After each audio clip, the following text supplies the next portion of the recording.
I bow to all the seekers of truth.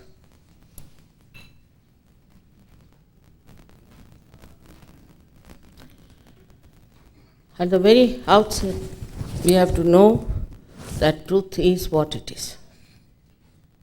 We cannot change it, we cannot transform it, we cannot describe it, we cannot purchase it.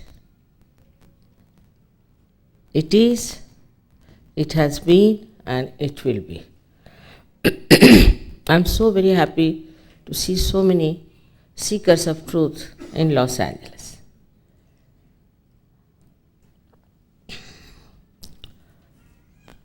So, whatever I am going to tell you today, you are not to take me for granted, nor you have to believe me blindfolded. We have had lots of problems because of this kind of blindfolded faith. But whatever I am telling you, you have to know that this is just a hypothesis I am putting for you. If it is proved, then you have to believe in it as honest people. Because it is for your benevolence, it is for the benevolence of your family, it is for the benevolence of this city, it is for the benevolence of your country, and it is for the benevolence of the whole world.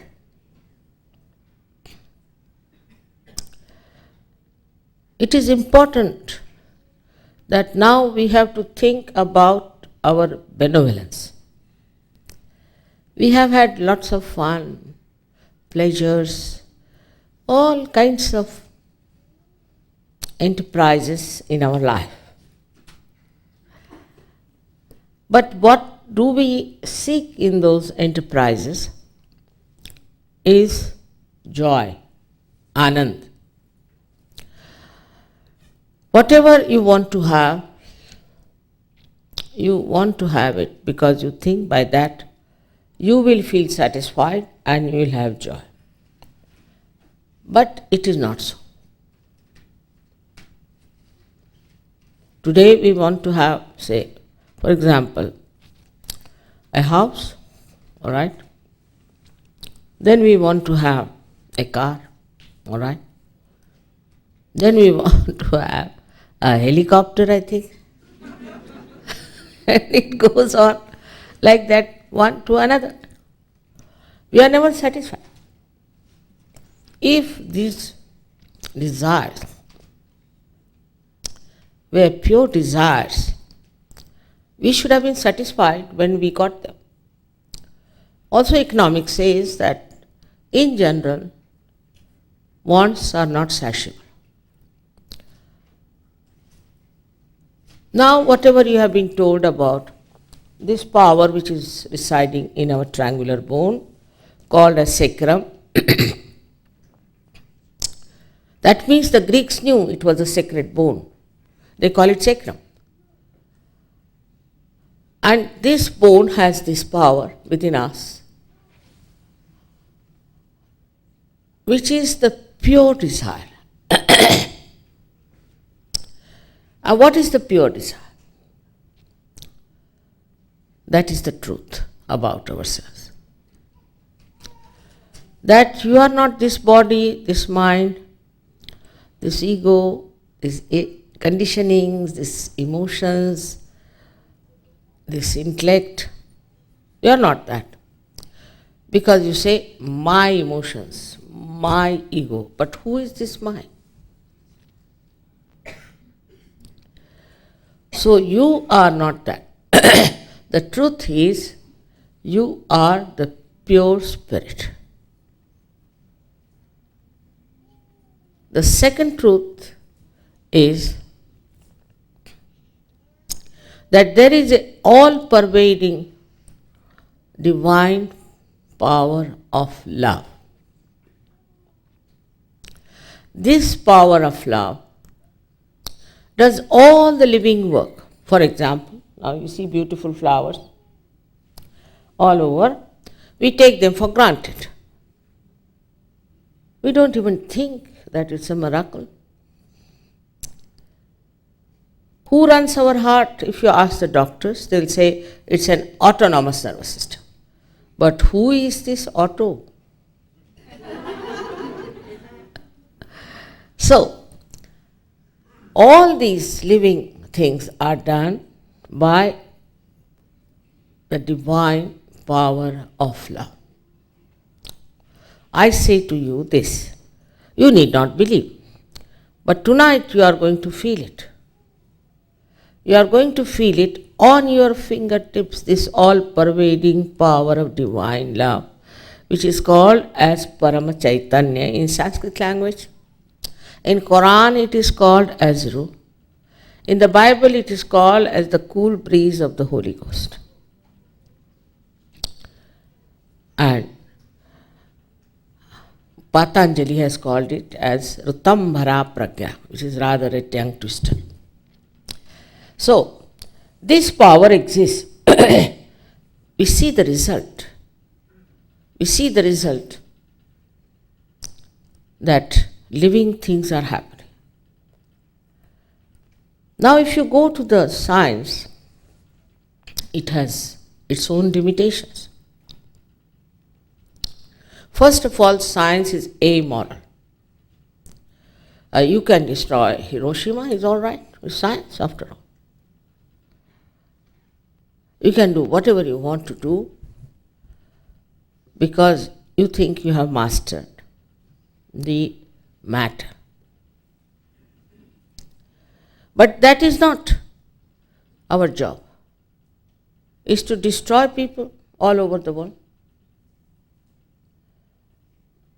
This idea of destruction comes because we forget that we do not know the absolute truth.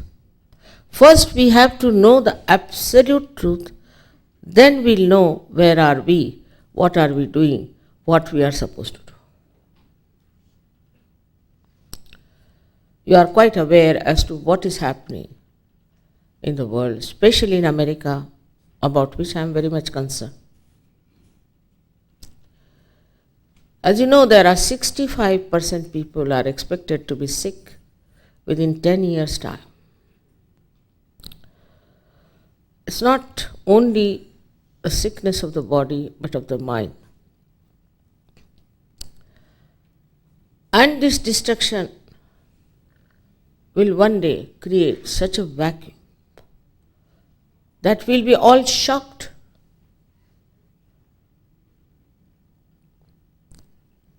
Why we are born as human beings and why we should be destroyed. After all, the Creator has created us with such understanding, with such love.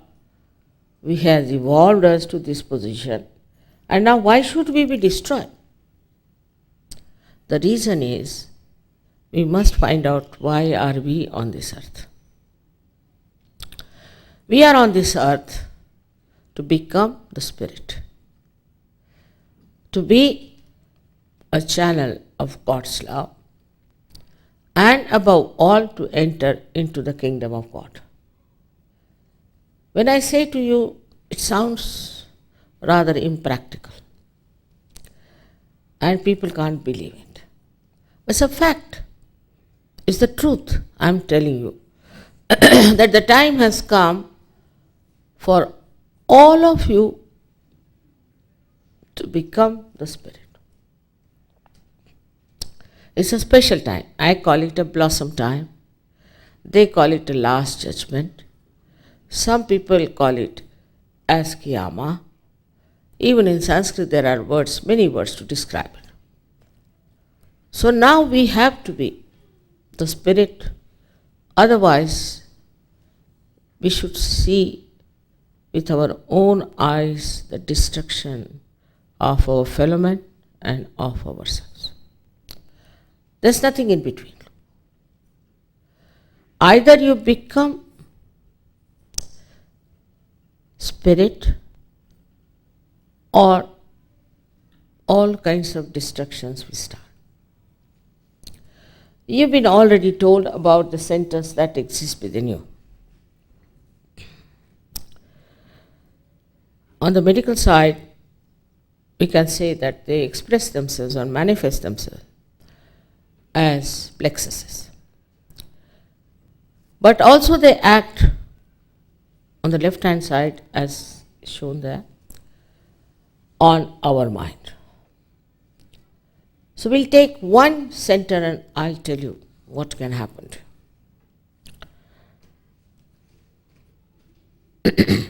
Of course, Sahaja Yoga is a meta science.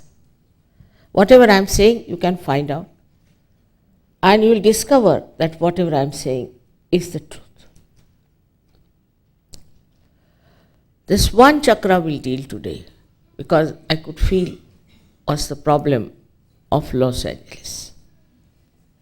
This center that we call as Swadhisthana, the yellow colored one.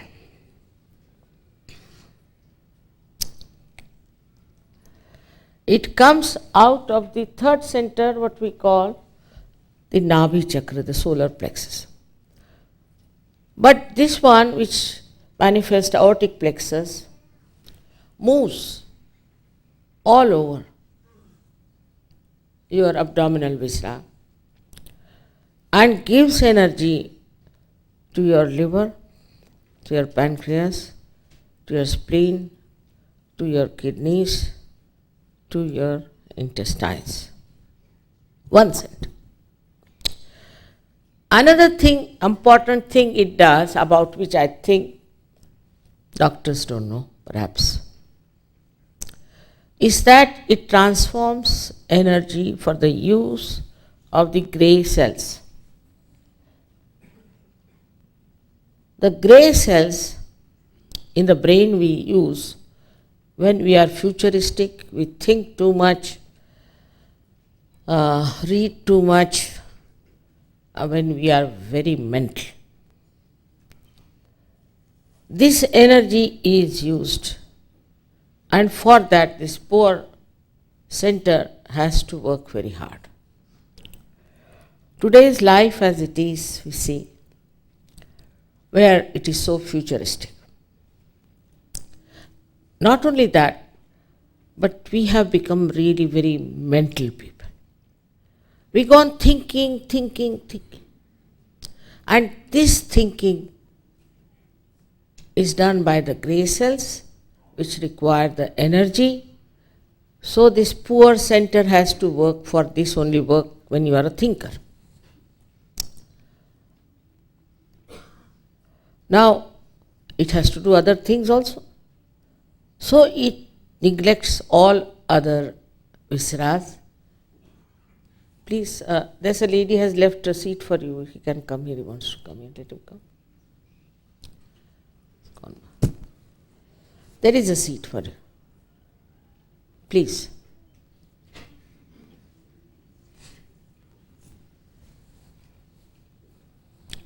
So all others are neglected. Now, when the liver is neglected, it is a very, very important, extremely important organ in our body. It takes out all the poison from our body as heat and pass it into blood. It cleanses through this process. But when this liver is neglected, it cannot do that work which it has to do. Then the heat starts accumulating in the liver. Such a person is quite a hot-tempered person. Very hot-tempered can be. When he tries to control the temper, he gets even worse. That's not the only thing that happens. This heat consumes all the fats, and such a person starts becoming extremely thin. He doesn't like food, he doesn't like people. His attention becomes extremely disturbed, and he thinks no end of himself. He thinks that all others are stupid fools, I am the only wisest person. If anybody thinks like that, then they should know they have a liver problem. Now, thus, a thing called ego starts growing. This is the bile color. Into the brain, crosses over, and you get a big balloon of ego. That's on one side, doesn't matter. But what happens to your body? This heat of the liver then starts rising. And when it goes to the pancreas, you develop diabetes. It's a very common disease of modern man is diabetes. Now can you imagine in India we have villagers, simple people, they don't think so much. You see. They earn today, eat their food, sleep off, next morning they are again up, they don't have to insure anything, they don't have to worry about it. But they take so much of sugar, sometimes 4-5 spoons, big spoons. The spoon must stand straight at right angle. Otherwise they think this is not tea at all. And they take it 3-4 cups of tea, they never get diabetes. It's a wonderful thing, you know. That you can have as much sweet as you like, you never get diabetes. Now these villagers don't think, but those who are sitting on their chair, planning, thinking of the future all the time, they definitely get diabetes.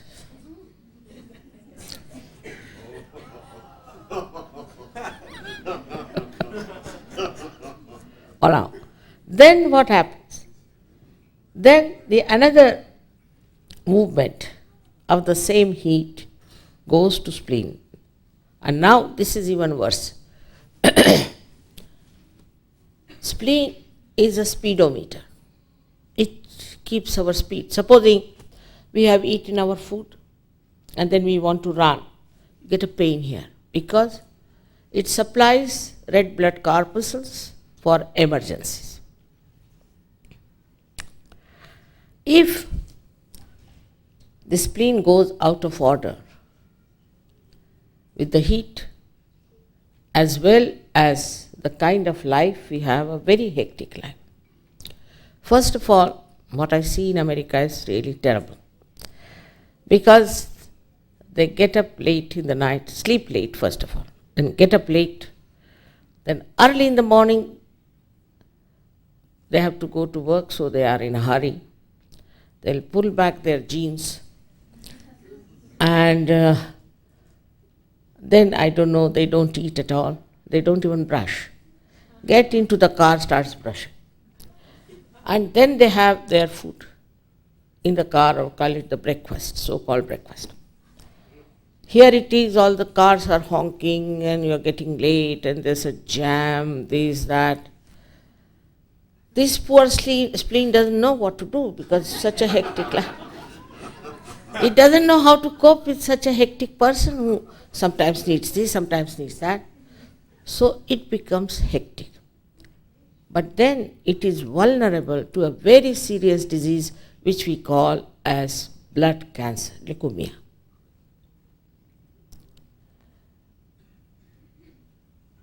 On the contrary, if our life is a peaceful, quiet life, we nicely get up in the morning, have our bath, don't go for jogging, that's also another thing. Jogging is right-sided. Jogging is all right for people who are lethargic. See, Indians would be better. But not for Americans. Because this is the physical as well as the mental side, right side. And suddenly You get a shock or something happens, especially the newspapers. They believe in just giving you shocks. So in the morning you read something, wow, what has happened? And you get a shock. Now you won't believe the way they are describing now the calamities in India are not so bad. I have telephoned, I have found out it's not so bad. But why the newspaper are doing? Because they love to give you shocks. And you also love them because they give you shocks, I think. So in these shocking conditions, this poor spleen of yours cannot cope. And that's how you get this horrible disease called blood cancer. I must tell you, with Sahaja Yoga, we have completely cured blood cancer, completely cured of many people. It's a fact.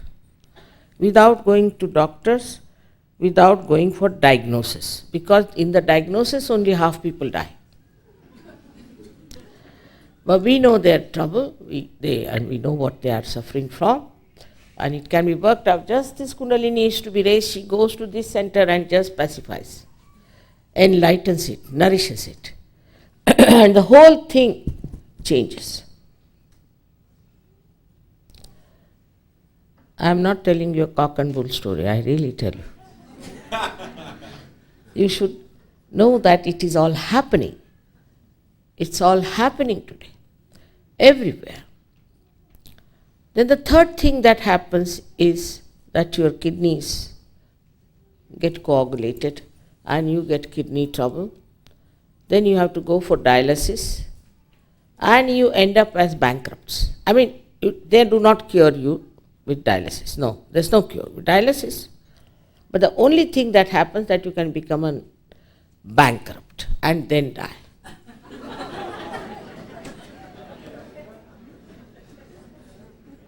Then it goes to the intestines, creates problem, you never feel hungry. And whatever you may eat, you get into constipation of terrible dimension.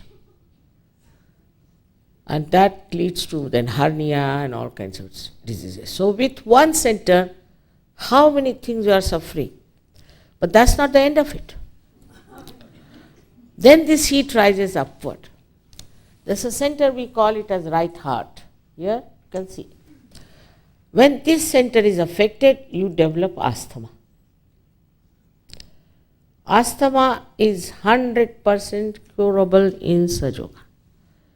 We have a doctor who got his MD, now he is in America, for curing cancer through, curing asthma through Sahaja Yoga.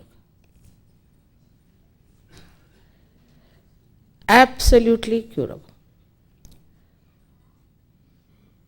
So with the intestines, with the kidney, there are problems which looks like people say is incurable, but not.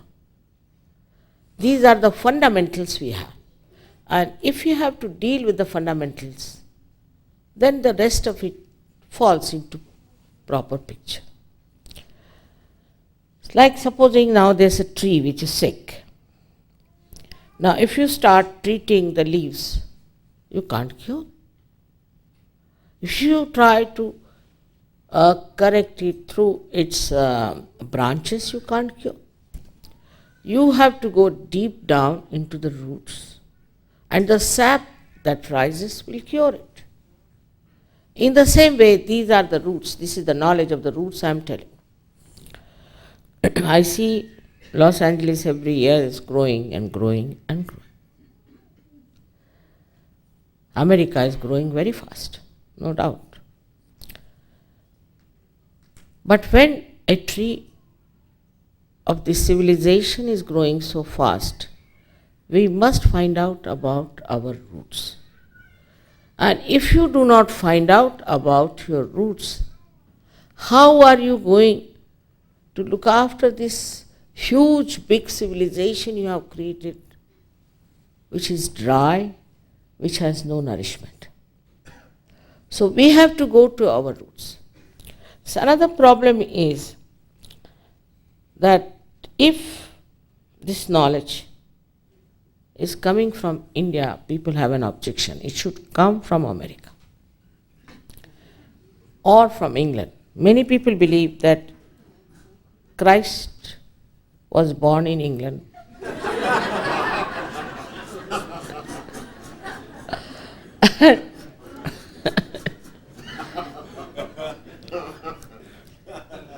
It's impossible to say that, all right, you have science which we have learned.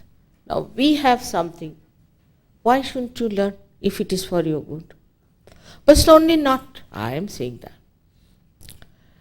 We had poets in London, like William Blake. He has said for these days that the men of God will be born in those days and they will become divine and they will have powers to make others divine, said by an Englishman. I don't know if you read C.S. Lewis or not. Another one. So many. There was also one poet who was an Englishman who came in here and lived here. I read them and I am surprised that this is already being predicted.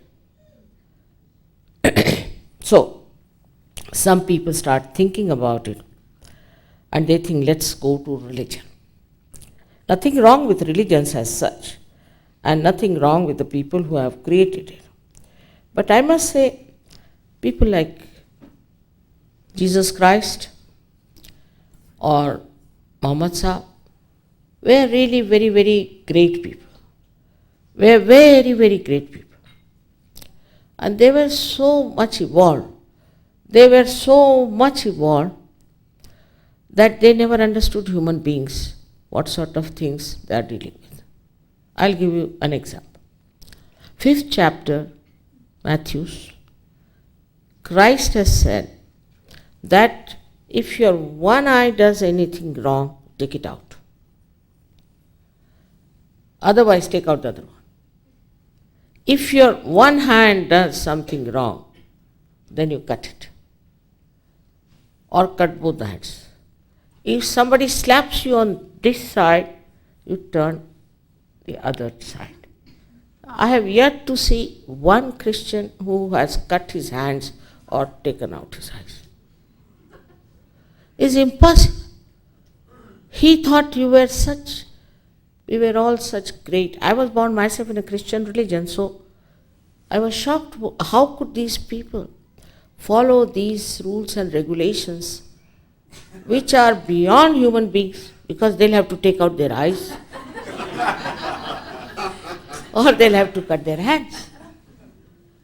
Then Muhammad Sahib thought that such strictness was there for men. Why not? We have something for women. So for women also he said, all right, if a woman is not moral, she should be put in the Mother Earth and should be beaten with shoes or with stones. Now imagine, what about American ladies here? It's a dangerous situation. So, then came another one was Sharia. She is actually given to the Jews by Moses when he saw they were very decadent. So he gave them this. This is in the Jeremiah, who has written clearly that he said that if you steal something, your hand should be cut. All the Sharia was given to Jews, but Jews were wise. They say, Baba, we can't do this. No. So the Muslims have taken over and they are putting on their people. I have yet to come across one Muslim who can be called as a real Muslim, or one Christian who can be called as a real Christian. It's none of their mistakes after all. They are human beings and these laws and regulations are for saints. If the saints do anything wrong, then they should be. Not for ordinary human beings is too much. But to us, religion now has become a matter of fighting. And then you see people, they go on distributing now. The other day a fellow came with a Gita to me. Walked into, you must buy this Gita. I said, I have many already in the house. But I said, why are you wearing this dhoti here? Chicago is a very cold place, you should not wear this dhoti. He said, my guru has initiated that I must wear a dhoti. I said, do you think by wearing a dhoti, you will go to heaven? In India, everybody wears a dhoti. Will they all go to heaven? Try to understand. Now, shaven his head completely. I said, why do you shave your head? He said, that's what my guru has told me, that if I have to be spiritual, I must shave my head. Kabira has said that if by shaving your head, if you can go to heaven, then the sheep is shaven every year. There won't be any place for you there.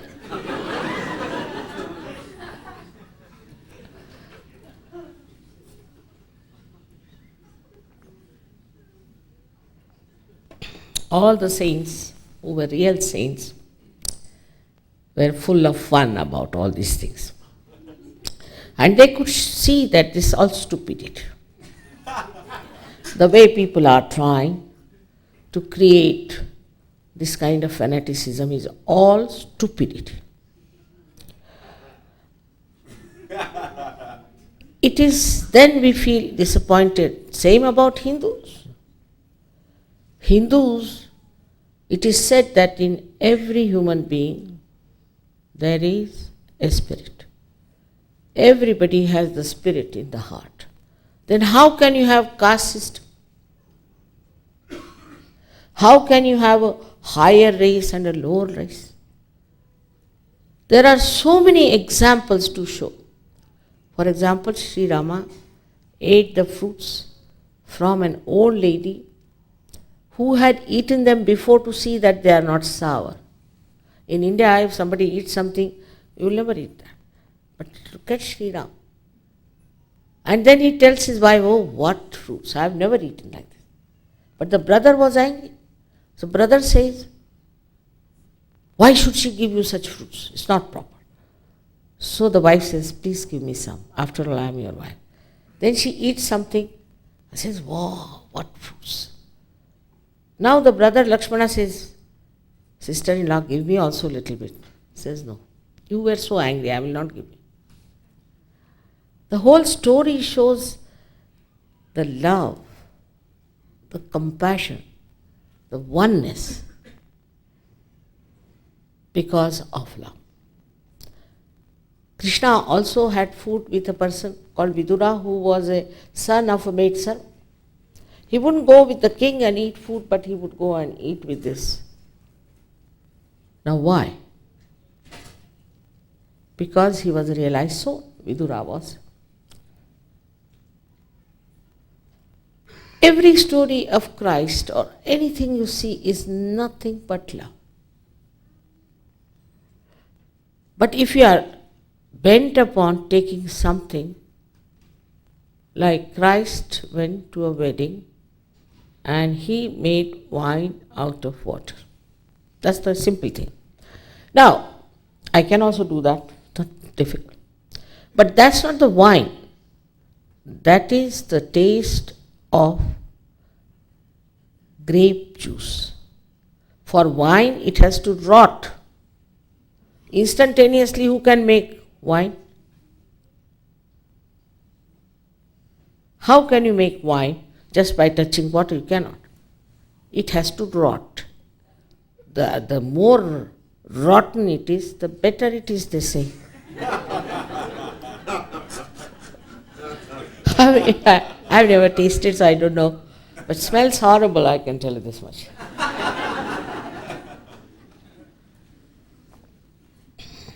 Now, so we don't know what to do because we go to religion, there we find fanaticism, we find people fighting in the name of God, making big money out of,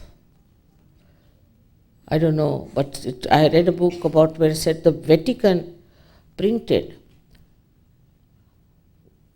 $9 million as counterfeits and distributed through their own bank. how could any religious man think of doing these things? I can't understand. First of all, they have to be holy people. They have to be righteous people.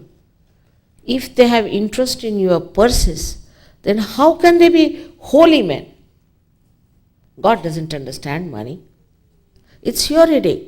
Banking is your headache. How can you purchase God with money? So, I appeal to your intelligence, to your wisdom, to know that this your American country has fed so many false gurus so far without even thinking what they are doing, without even finding that they are just making money, they are marketing some nonsense. That's another problem. When I came here first, nobody would listen to me. I said, why? Because you don't take money, so what is the credibility? They can't understand anything without money. All right, doesn't matter. Now the situation seems to be better. But the last thing that happens to you is, very serious thing with this Swadhisthana Chakra, is that you get a heart attack, a massive heart attack. Especially if you are young and you are playing, say, tennis, and you are drinking too much, you get a heart attack which is very massive and which is always fatal. Anjana is different. But this massive heart attack comes from this right side problem. Then this heat rises into the head. And what happens? You get paralysis of the right side. Minimum. There are so many diseases out of one center you get. Then you go to some guru. He puts something into your head, I don't know what they do. Then you get cancers. You get incurable diseases. You get insomnia.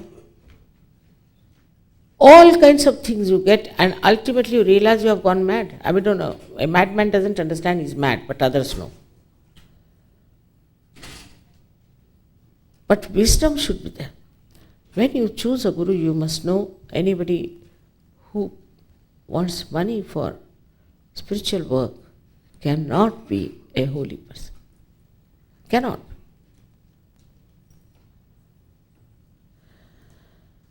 So at this juncture, you have to know that when this Kundalini rises, first thing that happens to us, that our innocence starts manifesting. Innocence is eternal. It is not temporary. It is eternal. Whatever you may try to destroy it, it is there. And it starts manifesting. And then your eyes become innocent, absolutely innocent and very powerful. And there's a glint of the spirituality in your eyes. Such eyes are so powerful that even a glance of such a person can settle down thousands. With these innocent eyes, you understand that your attention has lost lust and greed completely.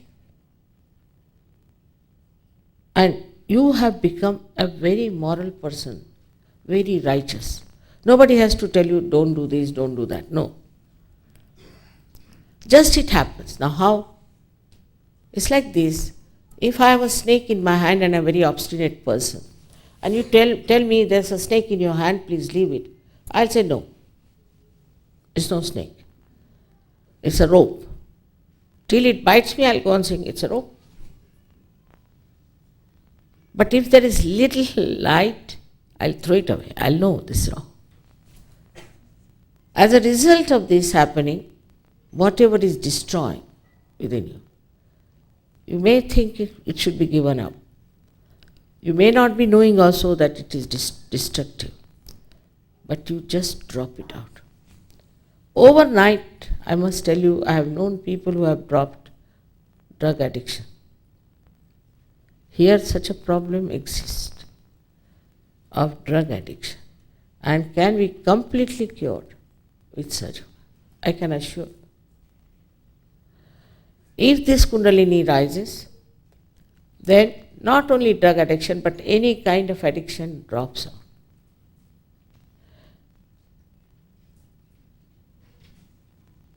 Then you know all about your centers on your fingertips. You know what's wrong with you on your fingertips. With this light, you know where lies your problem. This is self-knowledge. On your fingertips means on your central nervous system. In Sanskrit, the word is bodh, from where the Buddha word has come, or also is Vida, from the Veda word has come. You have to know the truth, not mentally, but on your central nervous system, on your fingertips. So you know the absolute truth. Now, there are many who came to me who never believed in God, atheists they call themselves, especially in Russia, or say Russians. But they took no time to get their realization. They are such a clean slate, I tell you. They have no conditionings, nothing. And you won't believe that we always have our program in stadiums. We cannot have in halls, because at least 16,000 to 18,000 people in one place. What has happened with them? Why is it they are so sensitive? They have thrown away all false gurus one by one. They are not bothered. After all, at least I must say 60% people in Russia are so sensitive to spirituality. Very sensitive. Most amazing thing is that they jump into it without any difficulty. I don't know how they trust me so much. But they do trust themselves first, and then do trust that they have got self-realization. I don't know if you have told them or not, that recently they had a conference of 2,000 scientists. Their scientists are very highly qualified people, where they invited me to speak to them. In the conference, I was the chief speaker. And I was amazed. There were also 10,000 other people. The subject matter they gave me, medicine and self-knowledge.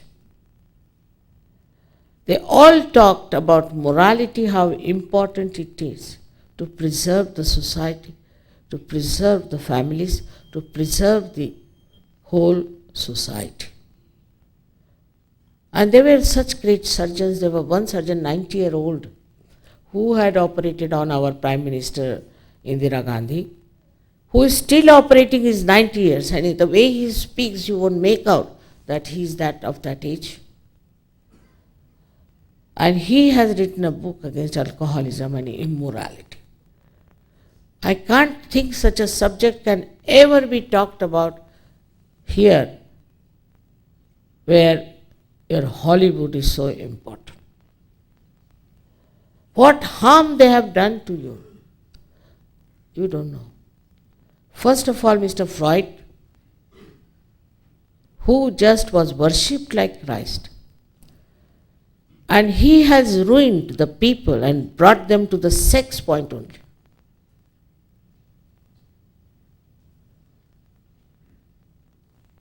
He is from Austria, and when I told this in Austria, they were very happy, they clapped.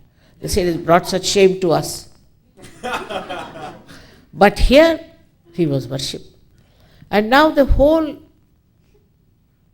country has been so much degraded by him.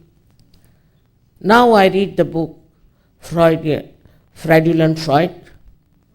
There's another book, Downfall of the Freudian Empire. But with that, how many have suffered? What has happened? Families broken. What nonsense he talked about the mother, that your relationship with mother is of a sexual nature. God knows, he must be having something like that. I told this to an Indian, he said, thank God he didn't come to India, otherwise we would have cut him into pieces and thrown him into Arabic Sea.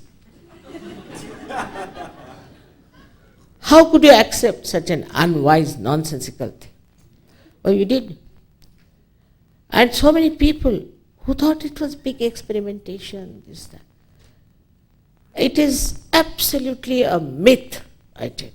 If you come to Sahaja Yoga, you will know what is the psyche, how it gets affected, where it is, how it works out. The real knowledge about psychology you will know. This is psychology or the child science, I don't understand. It has nothing to do with reality. Everything imaginary. Jung was the one who got realization, and he did say that Freud was wrong. He was the one who said it and who talked of morality. But I must tell you one story about myself. They invited me to a conference of the Jungians. It was International Jungians Conference. Me, poor thing, was supposed to talk about Jung, and I told them where did Jung went wrong. Because he said the consciousness is vertical. No, he said it is horizontal, which is not so.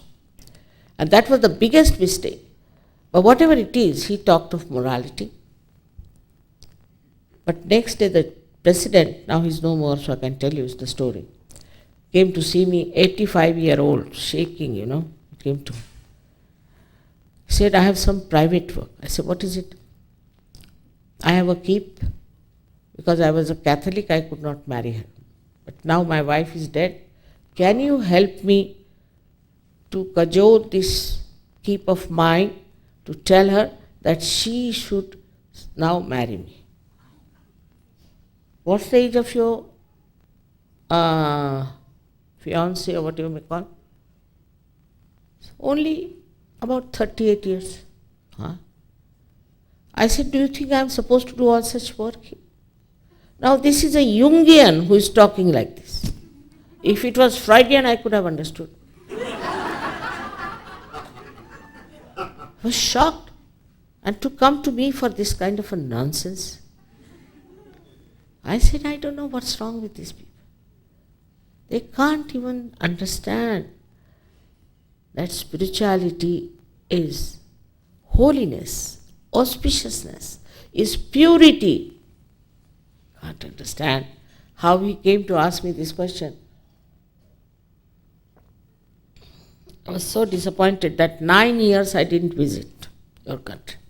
I said, how can I talk to them? Today I have to tell you one thing. The time has come for all of you to get your self-realization, by which your attention becomes enlightened, your health gets completely all right, your mental processes are sensible, but above all, you stand in your present. We live in the past or the future, and all the time we are thinking past and future. We are jumping on the cusp of past and future. With this happening, you become thoughtlessly aware, because these thoughts elongate. Thoughtlessly but aware. And this thoughtless awareness is the time which is reality in which you grow spiritually. Then you get your inspirations. All your potential qualities starts manifesting. You'll be amazed, in India we have had many great writers, very great, we should say, poets, very great musicians who are now world famous. All of them came to Sahaja Yoga. They were nothing. Even Miss India, that was this time Miss Universe, she is a Sahaja Yogini. And she came to me, she said, Mother, is it all right if I go for this beauty contest? I said, what's wrong? You go. I don't want to wear funny dresses. I said, but you wear, after all, swimming dress. It's all. She was not such a beautiful girl. She asked me, Mother, I'm going just now for Miss India. I said, you will be also Miss Universe. Take it from me. She became. Because what is the speciality? It's not only the face, it's not only the features or anything, but it is the inner beauty. It's the balance, it's the poise, it's the wisdom. All these things put together make a personality. Not only just your face, how you look, that's not important. See, look at Mahatma Gandhi, how he looked like. I don't know. I have seen him, I mean, with him with child. Such a bony structure. But even Samson would have been afraid of him. He was like that. Such a power of truth and honesty in his heart. It's not that his face was very impressive, but the inner power which was within him.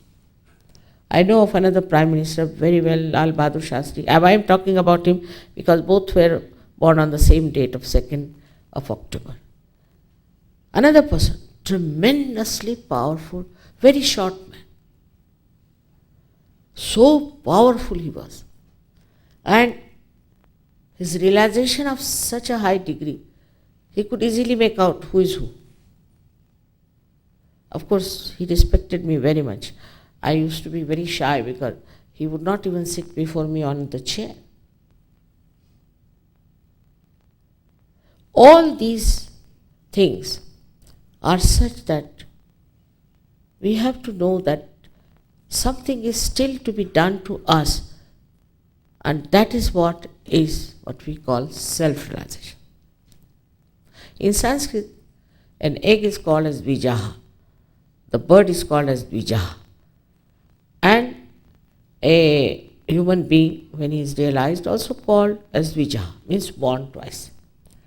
So first it's an egg, then it becomes a bird. They are two different things.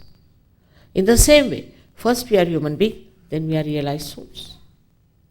This is the new age, this is the new race which has to come. It's nothing, just put a brand here, one like any other, twice born. What is so? Like any other person you are behaving, why? What is twice? Twice born. Or I am a Christian and a Hindu and a Muslim or anything. It's just a brand. Because anybody can commit any murder, any sin, anything. So this transformation is your responsibility. You have to take to this transformation. You have to change people. If you have to save your country, now learn this, that you can do it. You can easily do it. It's very simple because it's all built in within you. Now what do? Just put a seed in the Mother Earth and it sprouts by itself. How? Because the seed has a built-in quality to sprout and the mother has a built-in quality to make it sprout. In the same way, you all have this power. This glory is within you, just it has to happen. It sprouts, and then you have to grow. I don't know how people trust me so much. I'm an Indian after all. I could be an immigrant or what is the capital. I could be anything, but they trust me somehow. But later on, they do not trust themselves and they do not grow. This is a very sad thing. Not in Russia, I must tell you. Not in Russia. There's a joke. We had a seminar of thousands of people in Russia, and there was one American Sahajogi and a Russian Sahajogi asked him, how many do you have Sahajogis in America? So he said, to be precise, it is 56. So this Sahajogi from Taliati says, oh my God, you have 56,000? We have only 21,000 here in Taliyati. They can't understand. They think Americans are very bright, very smart people. There must be at least 56,000. Americans are known to be very intelligent, very smart. So they are taking to Coca-Cola culture now. Russians, 40%. Because they think Americans, after all, they take Coca-Cola, they go to McDonald's. They're very smart people. They're ruling all over the world. And all your junk which doesn't sell here goes there, and they are really trying to look like Americans, Whatever it is. Why I'm trying to say this is the whole world is looking at you. They follow you. This Hollywood doesn't understand its own responsibility. The whole world is following you. And the way they speak also English is very surprising. It's just like American English. I take about 2 days to understand that. But now in Russia they are speaking the same English as you speak, and it's a difficult situation. So you have to understand the second responsibility, that as citizens of this great country, you have to lead the whole world into righteousness, into morality, into constructive, beautiful life. You have to enter into the kingdom of God and settle there. Whatever may be your race, whatever may be your religion or all these nonsensical differences. But it's very important, and you will be surprised, the first country I visited was America. I would say first I went to Iran because my brother was there. But after that I came to America. And I was surprised. How do they take to falsehoods of? Even Indians who come here become stupid. I don't know. Really. You won't believe this gentleman who is organizing the marriage of Rama and Sita. I mean, they were married long time back, but he's organizing in every place. Los Angeles, one marriage, one in New York, one in Philadelphia, all like that he's organizing. And here, there were 10,000 people who attended that wedding. The boy, means Rama, was 10-year-old and the girl was 8-year-old. So this kind of nonsense, even Indians, they would not do this in India, no. Everybody laugh at them. The another example, if I give, you will be shocked. There's a lady Maharani of Dhangendra. She's another mad woman. She has lost her husband. So she has got one man. She dressed him up as a lady, and she calls him as the goddess. She worships. I was shocked at the whole thing that they are doing. So I said, but you don't have anybody who follows you. No, we have many in Los Angeles. Can you imagine?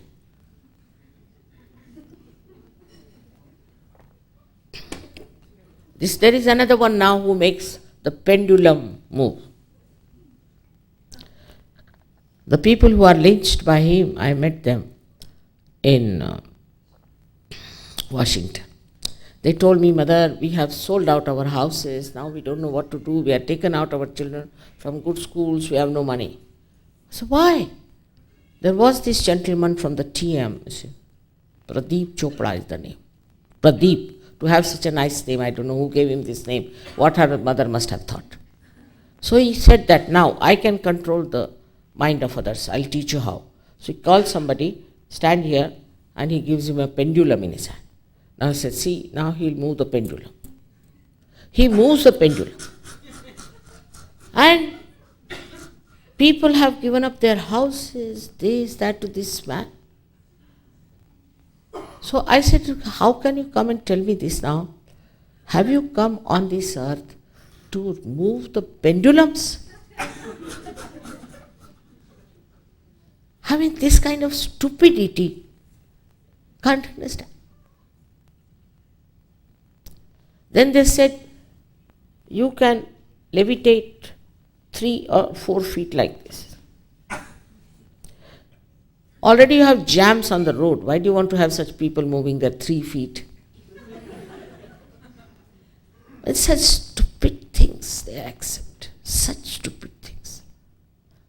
But the fellow of TM, the one who was their very big master, he got epilepsy, so he came to me. By that time he had become bankrupt. He told me, I went to America and my guru told me, your money is so much involved, so you have to tell them I came without any visa, without any passport. His name is Peter Pierce. And you have to tell them I can walk into the wall, through the wall. Then I said, I told them and they all believed. They all believed you, yes. Professors, mathematicians, everybody believed you, yes. How can you believe such nonsensical things?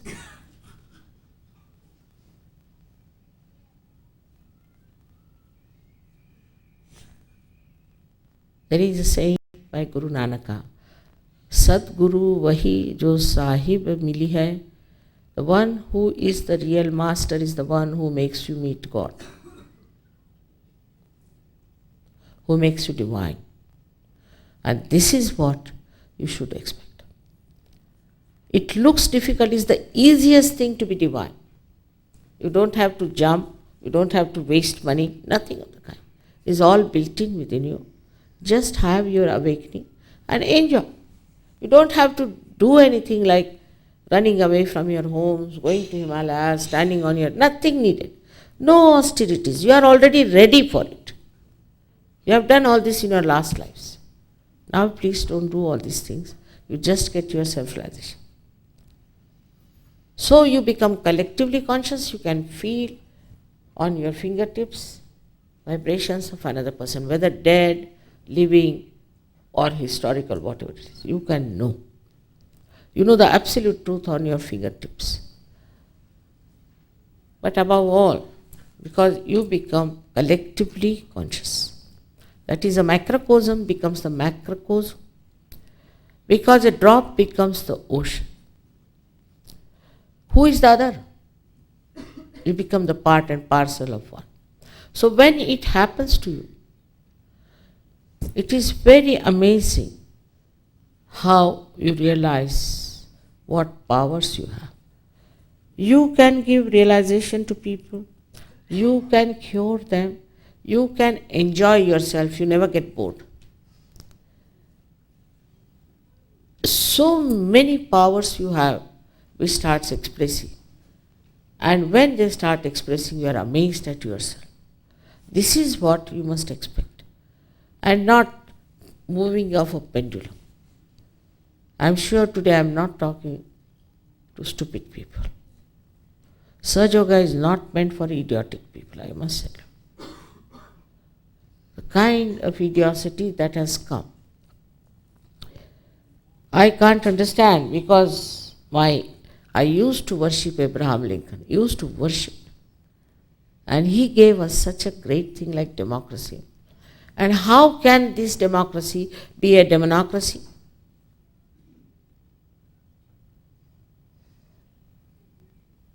There are seekers, but misled. Above all that happens to you, the highest, is that you jump into the ocean of joy. You just become joy. Joy is singular. Happiness and unhappiness are the two sides of one coin. But joy is singular, that you become the witness, the whole thing like a drama. It's fun. And you get out of your problems, and that's how you know how to solve them. And above all, the bliss is there to help you. You will be amazed how things work out. Meticulously in every way, even money-wise. There was a girl, lady from Toronto, she wanted to travel with me, come here, she's very good. But she thought she hasn't got sufficient money. And next day she got a check of $4,000 because she had paid some money somewhere long time back. This is just a very, very minimum. But The greatest thing is that you become your own master. You know what chakras are there, you know what you are doing, you know everything. It is not just like standing and moving a pendulum nonsense, but it is you know what's wrong with anyone. Then you don't talk about his face, about his dress, how he walks, but you talk about his centers. What centers are there? And you can cure them. All this is your own. Last of all, I have to tell you this Kundalini is the power of pure desire, and she is your individual mother. She knows everything about you. It's all tape recorded. So you don't have to start judging yourself. She knows. And she's anxious to give you self-realization. She takes up all the trouble on herself and gives you this beautiful thing, which we call as self-realization. And then you realize that you are endowed with the power of divine love. You become extremely dynamic. At the same time, you are extremely compassionate. You enjoy your virtues. You enjoy your love. You enjoy others. You enjoy everyone. Such a state is not difficult. Only thing you must understand that you are here to become the spirit. In this time, I've tried to say whatever is possible. I'm going tonight to New York. They always put me like a shuttlecock from one place to another. So I have to go. But I'm very happy I saw so many of you here. I hope you'll be all responsible and will look after your realization. Now I would request you that it cannot be forced on you. It cannot be. Because I respect your freedom. You have freedom. This is last judgment. If you want to go to heaven, you're welcome. If you want to go to hell, you're welcome. I cannot force on you. So those who do not want to come for this or do not want to have it, I cannot force. So I would request you, those who do not want to have, can leave the hall. Would be better for others. And those who want to have it are welcome, and I'm sure you all will have it. No doubt about it. No doubt.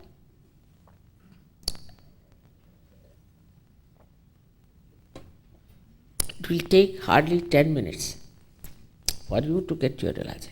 10 minutes. But you have to be little patient, and you have to also know that it is your pure desire that is going to give you. Just your pure desire. I have already told you that Kundalini knows everything about you and you don't have to judge yourself.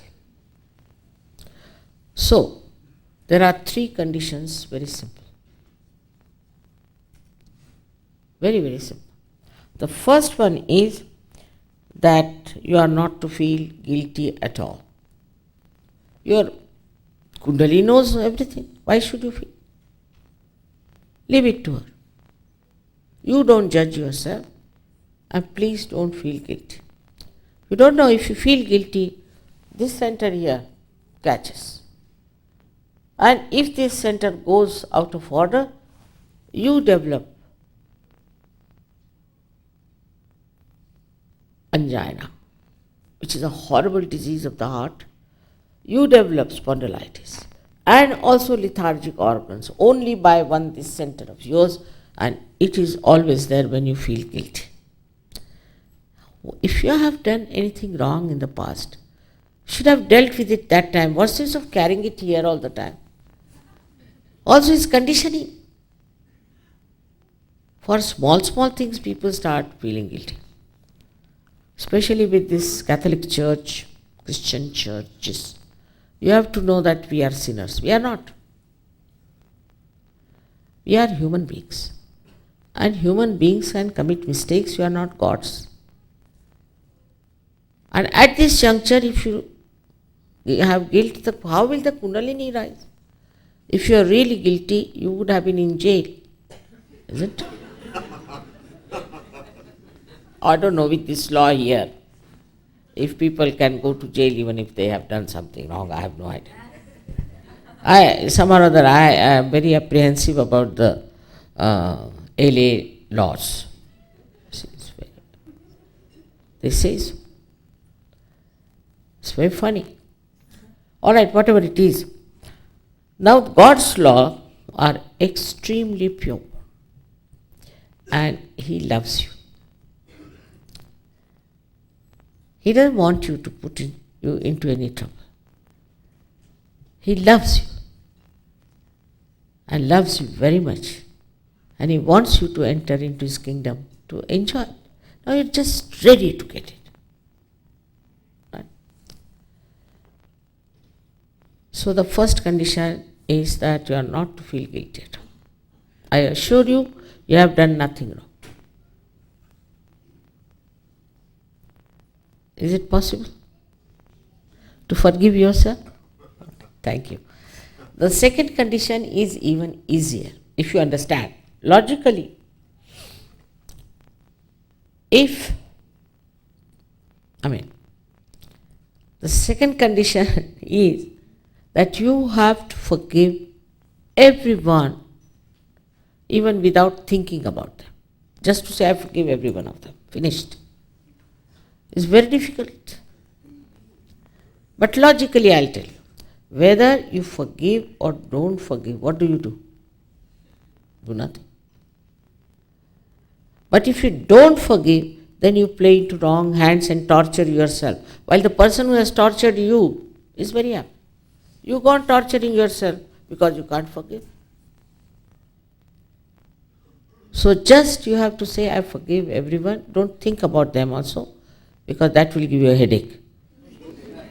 Best is to forgive everyone. Once you forgive, then the divine takes over and works it out. So now, please forgive everyone. Is there any problem? All right. The third condition is very simple, is that you have to take out your shoes. That's all. You won't believe. In London, first time I said, take out your shoes, half of them walked out.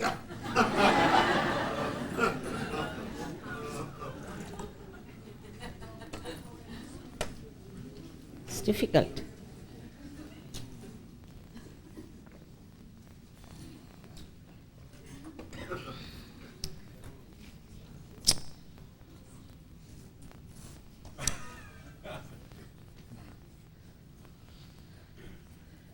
All right.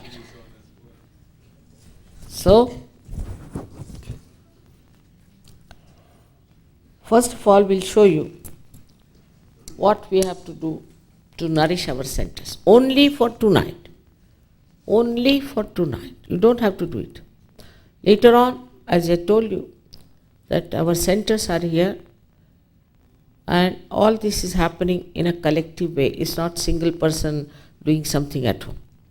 So you have to go there. They'll give you every instruction, everything, every book, whatever you want, free, absolutely free.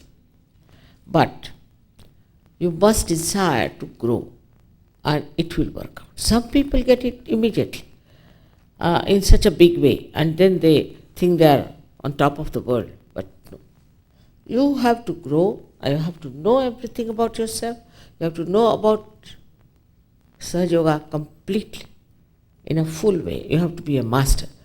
And I tell you, hardly takes 1 month to be. You people are very intelligent and everything. Just put your attention, it will work out. All right. So now we have to put our left hand on our lap. Just. नीचे रख दीजिए, यहाँ रख. Can keep it. Just now. Left hand on your left lap, comfortably. We are not to go to Himalayas, do anything of the kind, we have to be comfortable, that's one thing. Here sitting down, you will get your realization. Left hand towards the photograph, we put here, because they have objection for that. But now you put towards me. Left hand towards me. Which is symbolically saying that you want your self-realization. Because the left side is the power of desire, mundane desire. So you are desirous, so you are putting the hand towards me, left hand. That's all. Now with the right hand, we have to nourish our centers on the left hand side. Now they will show you how to do. First we put our right hand on the heart. In the heart resides the spirit, which is the reflection of God Almighty. If you become the spirit, then you become your own master. So you take your hand on the upper portion of your abdomen on the left hand side, and this is the center of your mastery, which is created by all the prophets. You will know about it, everything. Everything will be told.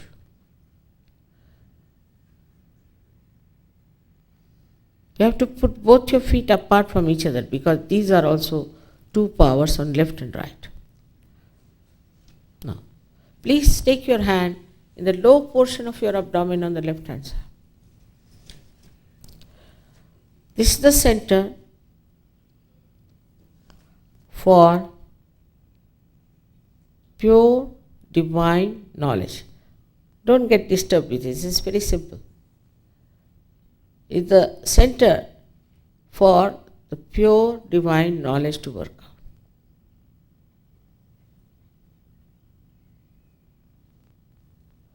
Now you take your hand back, the upper portion of your abdomen, press it, which is the center of mastery. Now please take your right hand on top of your heart, which is the center of the pure spirit. Now please take your right hand in the corner of your neck and shoulder and turn your head to your right. Now this is the center I told you about, that when you feel guilty, this goes out of order. And at this juncture, you must keep the center open by not feeling guilty at all. Now you raise your right hand on top of your forehead across and put down your head.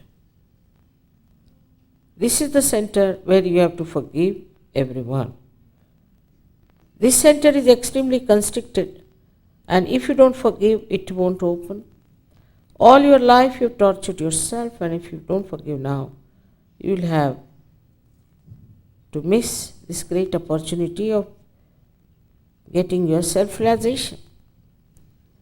Now, take back your right hand on the back side of your head and push back your head. Here, without feeling guilty, without counting your mistakes, just for your satisfaction, you have to ask forgiveness from the all-pervading divine power of love. That we'll do later after closing eyes, but I'm just telling you how to do it. Now, stretch your palm. This is the last center, very important. Stretch your palm and put the center of your palm on top of the fontanelle bone area. Now, please put down your head. They forget this. Please put down your head and push back your fingers as far as possible. Just push back. So there's a good pressure on the scalp.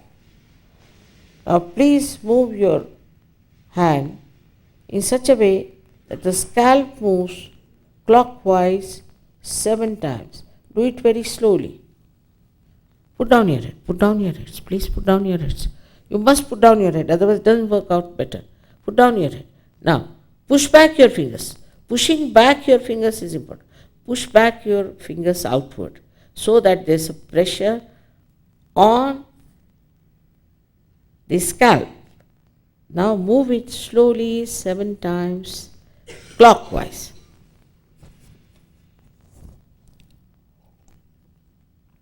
Don't hold your head. Push back your fingers. Please push back your ring. That's it. That's all we have to do. Now, again we put our feet apart from each other. Put the left hand on your left lap and put the right hand on the heart. Now please close your eyes and please don't open them till I tell you. You can take out your spectacles if you like. Now, when you put your hand on your heart,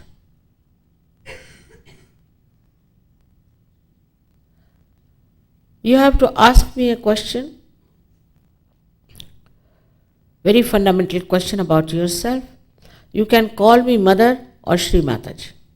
Here you please ask me a question in your heart 3 times. Mother, am I the spirit? Ask this question 3 times in your heart.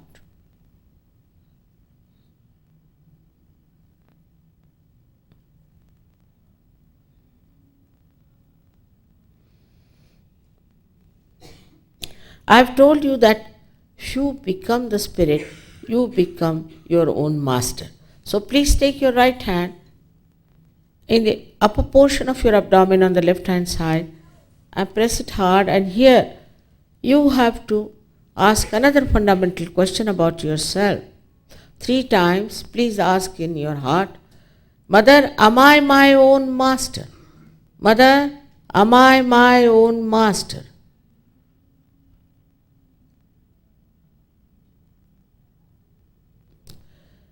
I have told you that I respect your freedom. So I cannot force pure divine knowledge on you. You have to ask for it. So please take your right hand in the low portion of your abdomen on the left hand side. And here you have to say 6 times, because this center has got 6 petals. You have to ask. Please ask 6 times. Mother, please give me pure divine knowledge.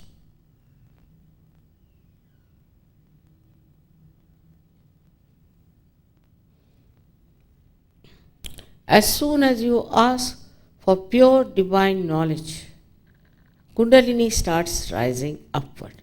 So we have to nourish our upper centers with our full self-confidence. So now please raise your right hand in the upper portion of your abdomen on the left hand side, and here you have to say 10 times, Mother, I am my own master. Please say 10 times, Mother, I am my own master. At the very outset, I told you that you are not this body, this mind, these emotions, this intellect, these conditionings, this ego, but you are the pure spirit. So now raise your right hand on top of your heart, and here please say 12 times with full self-confidence, Mother, I am the pure spirit. Mother, I am the pure spirit.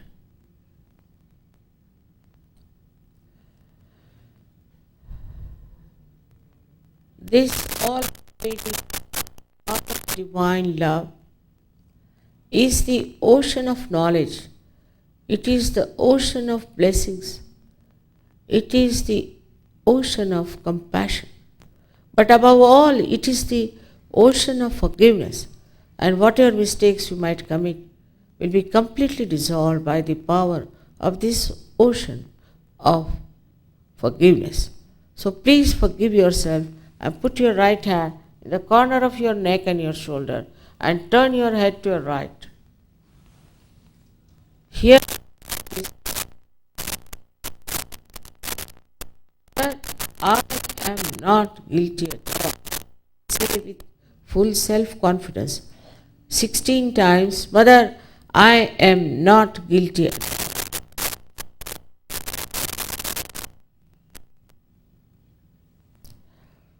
I have already told you, whether you forgive or don't forgive, you don't do anything. But if you don't forgive, then you play into wrong hands and torture yourself. Especially at this time, if you do not forgive, this center of Agya won't open and the Kundalini won't be able to break through. So I request you again and again, just forgive everyone. So now raise your right hand on top of your forehead across and please put down your head. Here you have to say, from your heart, not how many times. Mother, I forgive everyone in general. Please say it from your heart.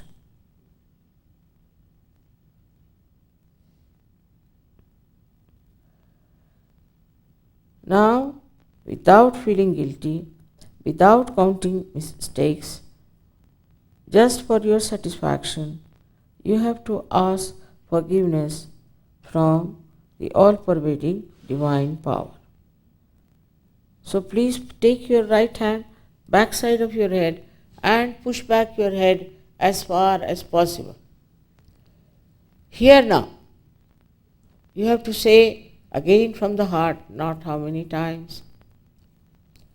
O divine power, if I have done anything wrong, knowingly or unknowingly, please forgive me.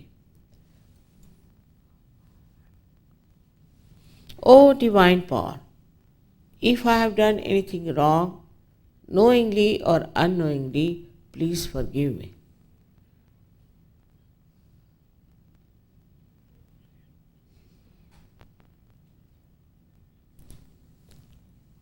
Now the last center, please stretch your palm fully. Now carefully put the center of your palm on top of the fontanelle bone area, which was a soft bone in your child. Now please bend your head as much as you can. Now remember to stretch back your fingers so there is a good pressure on your scalp. Here again, I respect your freedom. I cannot force self-realization on you. So you have to say 7 times, moving the scalp.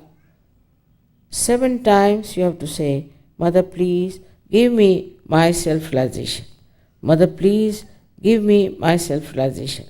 Now move the scalp 7 times clockwise slowly.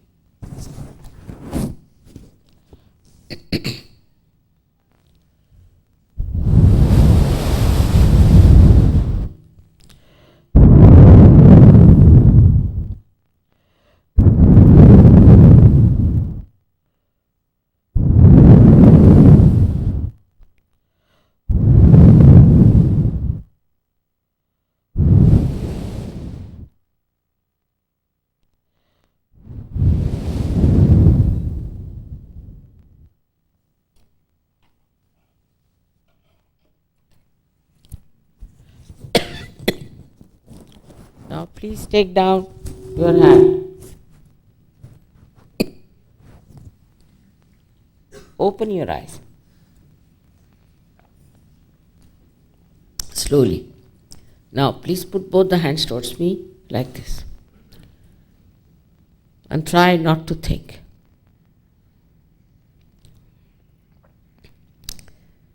Now bend your head and see with your left hand, right hand towards me, the left hand, you feel if there is hot or a cold breeze like vibrations coming out of your fontanelle bone area. Please put down your head. Now, please don't put the hand on top but little away. Some people get it further away. So please move your hand and see for yourself if there's a cool or hot breeze like vibrations coming out of your fontanelle bone area. Now, if they are not coming, you should say, Mother, please come through my head. Mother, please come through my head. Please say it thrice.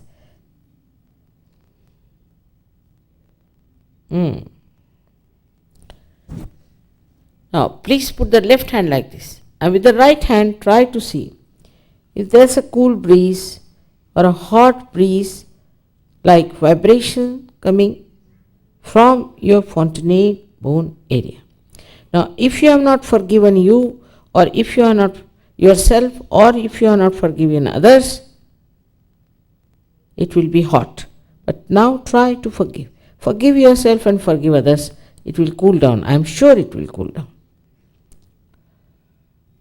Now, once more only, please put your right hand towards me and again put down the head, and with the left hand please try to see if there's a cool or hot breeze like vibrations coming out of your fontanelle bone area. This is the actualization of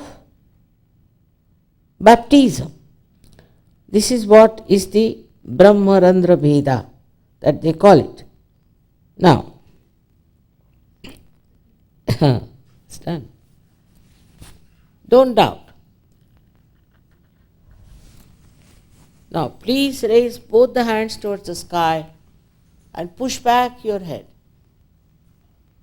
And ask any one of these questions, 3 questions, 3 times. First one is, Mother, is this the cool breeze of the Holy Ghost? Or you can ask, Mother, is this the all-pervading power of divine love? Or you can ask, Mother, is this the Parama Chaitanya or Ruh? Ask any one of these questions 3 times.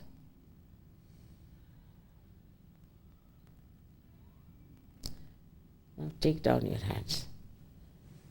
Such cool is coming from you to me now. Now don't doubt that is air conditioning, nothing is not. Air conditioning not in your head, is coming out of your head. So don't doubt yourself. All those who have felt cool breeze or hot breeze on your fingertips, on your palms, or through your fontanelle bone area, please raise both your hands.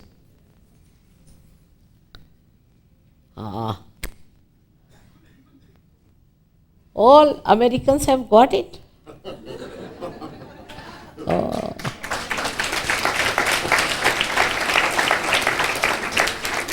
I bow to you, all saints. I bow to you. You didn't feel, sir? What's the matter with you? Didn't feel it? The cool breeze? No? You're the only person. Why? Just put your hands. It will work out. Just put both the feet apart from you. Now? Are you a doctor? Anybody can see that. It's all right. Now, all those who have not felt, are there any? 1, 2, 3, 4, 5. So, I would say such people should come on one side and it can be done. No problem. You can wait out. But you have to give me leave because I have to catch the plane. Very happy to meet you all. And I hope all of you will really pay attention to your self-realization, respect it, and grow. I should find you back when I come next year as great saints. May God bless you all.